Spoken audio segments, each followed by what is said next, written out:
guys, it's me.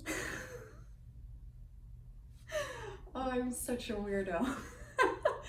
So today's video will be about self-love and specifically about confidence. I'm going to share 5 simple ways that you can boost your confidence. These have personally helped me, so hopefully they can help you as well.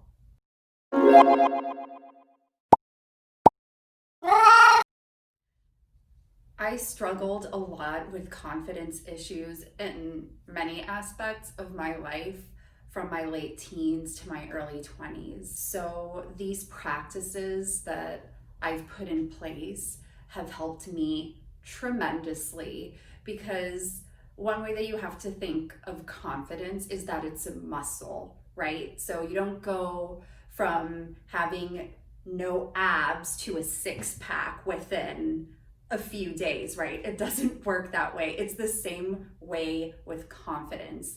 You have to work at it. You have to practice diligently every day. And the more you practice, the more you start becoming confident in yourself. So, number 1, do things that put you outside of your comfort zone. I know this sounds simple, and I'm sure you've heard this many times, but it's because it's true and it works. I can't tell you how much this has helped me, especially in my career.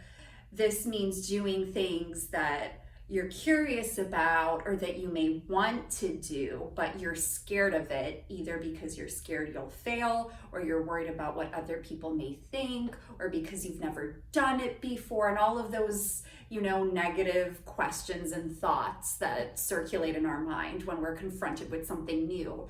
So it's easier said than done, but that is the number 1 thing I can recommend. And before you can even start self-sabotaging, just say yes, or just do it. That's helped me so much. I like to call it my comfort bubble, right? So say this is your little comfort bubble, and everything that's within this bubble, it's safe, you're used to it. It doesn't challenge you, but it satisfies you. You're content with it. But something outside of this bubble is new. And it's oh, I've never seen that before. What's that?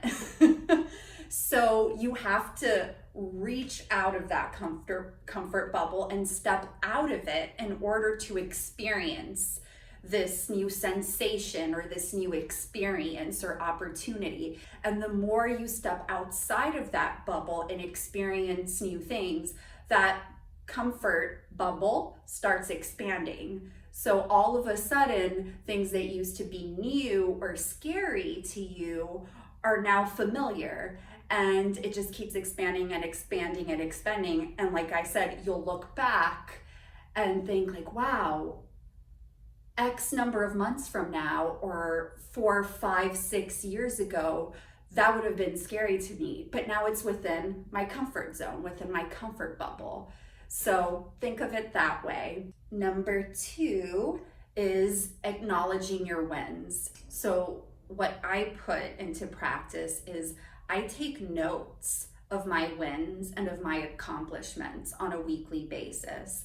And this doesn't have to be just work related. It can be in your personal life, it can be financial, it can be lifestyle related. So little things that you can celebrate. It doesn't have to be big, like buying a house or starting your own business or even being promoted, but those are things that you can celebrate too. It can be the little baby steps before you get to the big wins. So my tip is 1, write down your weekly wins, because that'll also keep you motivated and remind you that you are making steps towards your goals.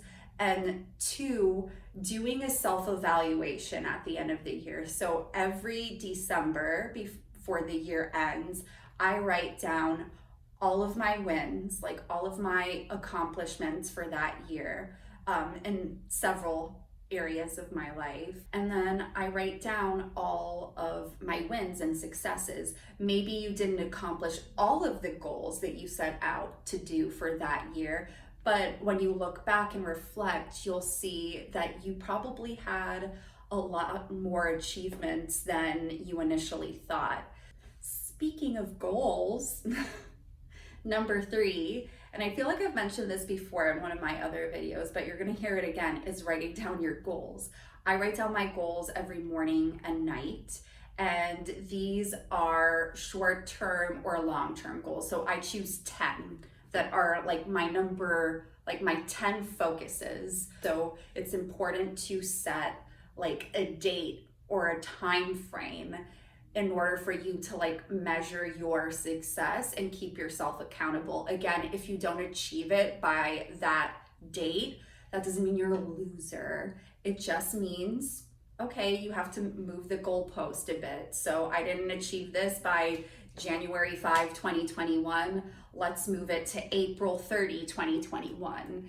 But to keep pushing yourself and keep reminding you of what your purpose is, what your goals are, and it'll motivate you and open your eyes to new opportunities that may come your way that align themselves with those goals. And I've actually done this for my career at my job, and for a year I was like, I wanted to be promoted because I was entry level at the company I was at, and I kept writing for a year without fail, every morning and every night, I am going to be promoted by, I think I put like December, I put like an exact date, like December something, and then that year. I wrote that down every morning and every night. And whenever an opportunity presented itself that reminded me like, oh, maybe this will get me closer to my promotion,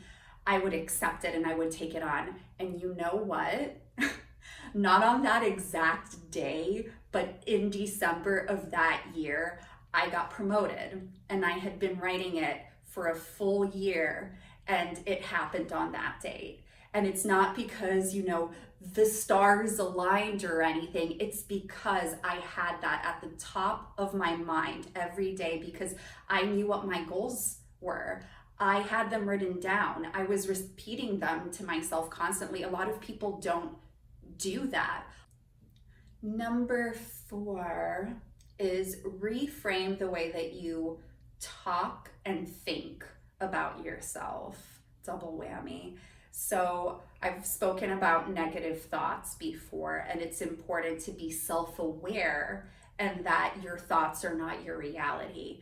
So when you're thinking negatively, especially when you're scared of doing something new or you're scared of what people will think of you, it's important to be aware of those thoughts and challenge them. A way to reframe the way you talk about yourself, this is another career related one, is when I'm presenting, I get super nervous. Like I'm sure a lot of you do. Like I get really nervous with public speaking because again, I get in my own head and it's like, oh my God, what if I mess up? What if I say something stupid? What if somebody asks me a question that I don't know the answer to? So if somebody asks me like, oh, are you nervous? You're presenting today. You know what I say? No, I'm excited. Do you think I'm excited? No. I'm nervous, but I tell myself I'm excited. Even in the morning, like, or as I'm preparing for the meeting, before the meeting, I'm like, I'm excited. I'm excited for this presentation. I'm excited to share my knowledge. I'm excited to be able to share the results of this project. I'm excited because this was my project and nobody knows it better than me. So I will be telling myself this and reframing those negative, anxious thoughts into one of excitement. And at least for me, it's helped, and it would start pumping me up, and I start like, it's almost like I start confusing that nervous energy for excitement, and I'm like, okay, we can do this. So I do that every time I'm nervous about presenting, and it has changed my life. So try putting those in place, reframing your thoughts and the way that you speak to yourself. And then number 5, this one's fashion related. Ha! I tied it in.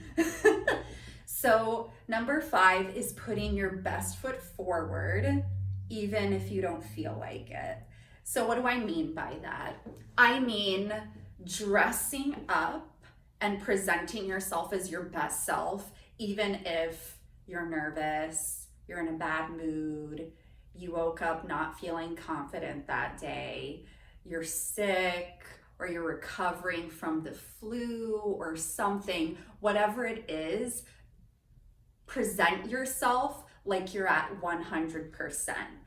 And I know some of you may think like, but like, why? Why should I dress up if I don't feel like I'm $1,000,000? Well, that's the point. Because when I'm not confident in myself, if I just throw something on that isn't me, that doesn't make me feel good when I look in the mirror, that's not going to boost my confidence. So what I've done is on the days where I am not feeling it, those are the days that I put even more effort into how I look. And I'm not saying like dress in a power suit all the time, you know, that's not what I mean, but wear things that make you feel good, that make you feel confident when you're at your least confident or when you need it the most. When you put in that extra effort, it can give you that little boost of confidence that you may need. I've done it even on days where I just like, some days you just wake up and you're not having a good day. It happens. Like you just roll off the wrong side of the bed and it's like, I don't know why, but I'm just annoyed at everybody today. Has anyone had those days? On those days, dress for success. I will purposely wear something that I know I love, that I know I feel confident in, so that at least when I look in the mirror, I'll be like, oh, well, you know what? I look good today. And sometimes that's all you need. So I hope you found these tips helpful, guys. These are things that I've put into practice myself and that I do. So I know that they've personally worked for me. So let me know in the comments below if you're going to try any of these out, or if you've actually put some of this into practice already and you've already seen the benefits. So thank you guys for watching. Don't forget to subscribe to my channel if you want more videos like this, as well as realistic fashion tips for you. I don't know why I blinked so much there, but I'll see you in the next one, guys. Bye.